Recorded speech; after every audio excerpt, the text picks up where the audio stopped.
Krajina zalitá sluncem, kde čas nikam nespěchá. Zurčící potůčky, šťavnatá zeleň lesů a voňavé louky. Nad hlavou zpěv skřivana, pod nohama všudy přítomný šum života a měkký mech.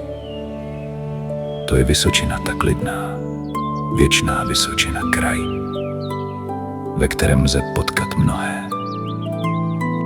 A právě zde začíná náš příběh.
Subjekty zasnoubeny.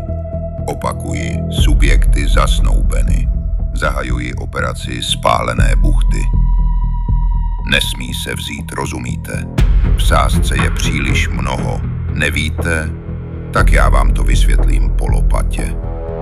Ona je ve sboru na kuklíku, on v odranci. Jestli ty sbory spojí, budou neporazitelní.